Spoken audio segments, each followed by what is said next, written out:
Ավետարան ըստ Ղուկասի գլուխ 8-րդ։ Դրանից հետո Հիսուս շրջում էր քաղաքներում և գյուղերում, քարոզում էր և ավետարանում Աստծու արքայությունը։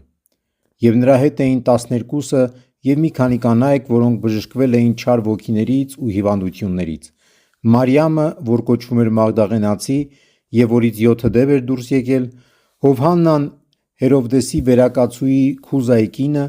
և Շուշանն ու շատ ուրիշներ, որոնք իրենց ունեցվածքից մատակարարում էին նրան։ Երբ շատ ժողովուրդ և բազմաթիվ քաղաքներից նրա մոտ եկածներ հավաքվեցին, առակով նրանց ասաց.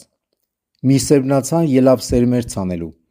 և երբ նա սերմանում էր, մի մաս սերմ ընկավ ճանապարհի եզերքը և ոտնակոխ եղավ, և երկնքի թռչուններ այն կերան։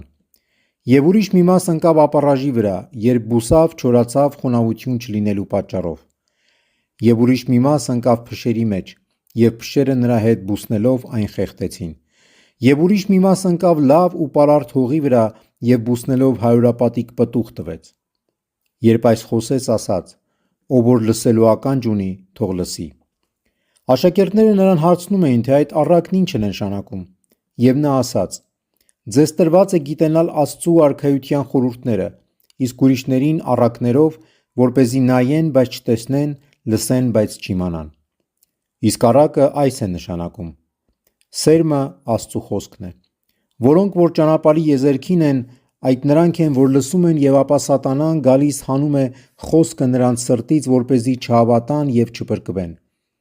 Եվ որոնք որ ապառաժի վրա են, այդ նրանք են, որ երբ լսեն, խնդությամբ են ընդունում խոսքը, բայց արմատ չեն բռնում։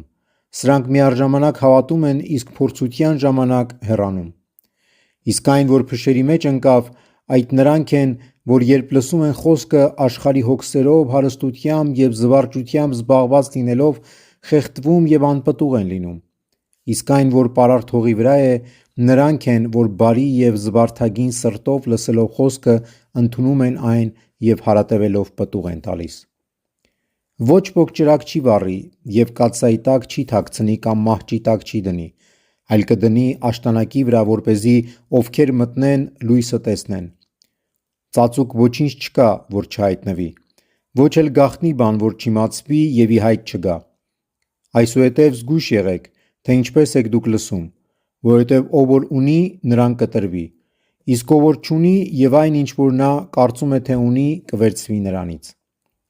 Նրա մոտ եկան իր մայրն ու եղբայրները և չէին կարողանում նրան մոտենալ բազմության պատճառով։ Իմաց տվի նրան և ասացին. քո մայրը և քո եղբայրները դրսում կանգնել են և ուզում են քեզ տեսնել։ Եվ նրանց ասաց. իմ մայրը և իմ եղբայրները սրանք են, որ Աստծու խոսքը լսում են և կատարում։